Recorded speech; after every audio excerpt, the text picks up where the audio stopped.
In meteorologist Rochelle Jay again as we jump back to the weather now. And Rochelle, the sun has been shining. This temperature is starting to dip a little bit tonight. Just a little bit. Now, we've got temperatures in the 7-day forecast for highs that you might expect more so for lows this time of year, but it's going to take a while to get to that. Tonight, it's clear, it's cool. I won't call it cold, but it is going to be on the chilly side. We've got a midweek warm up though, so we've got some ups and downs as we go through this next week and maybe even beyond that. And then as far as rain goes, next best chance for showers, that'll hold off until late this week into the early part of the weekend. Let's talk a little bit about those winds. Wind speeds for most areas up to about 15 miles an hour, a little bit stronger for some of the sensors out towards Washington County, as well as some parts of Prince George's County looking down toward Camp Springs and Andrews Air Force Base, Joint Base Andrews, I should say. First alert radar right now, pretty quiet. Stays that way through the overnight. We're sitting in the upper 40s to mid 50s right now, 55 for Centerville, as well as the Inner Harbor, 49 in Mount Airy, 52 right now for our neighbors in Bowie.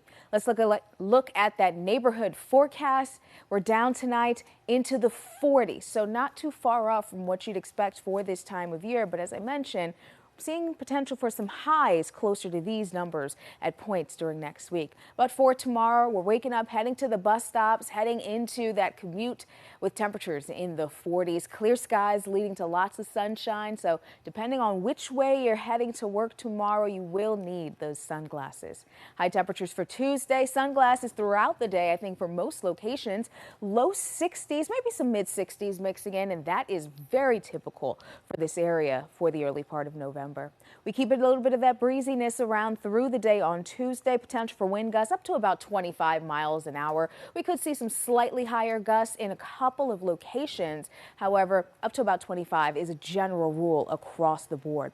Now, looking ahead to Wednesday, we've got the possibility for some even stronger winds. We could see wind gusts in Maryland by Wednesday up to 35 or 40 miles an hour. Those winds are going to come out of the south and west, and as those winds continue to pull in that air from the south and west, we could see temperatures closer to 70 degrees during the afternoon. Much of the day will be dry. We have the chance, though, as a cold front moves through for an isolated shower or two. I think that's going to be mainly confined to areas closer to the Pennsylvania state line. That next best chance for rain holds off until late on Friday into Saturday morning. And then we'll have yet another system that moves through on Sunday, bringing scattered showers. And behind that system, temperatures take a nosedive. We'll be talking about high temperatures in the upper 40s, maybe low 50s, overnight lows down close to freezing. So some of the coldest air that we've seen maybe since April is going to be making its way back into Maryland, but not until next week. We've got some 70s on the way between now and then. Alex? Rochelle, thank you.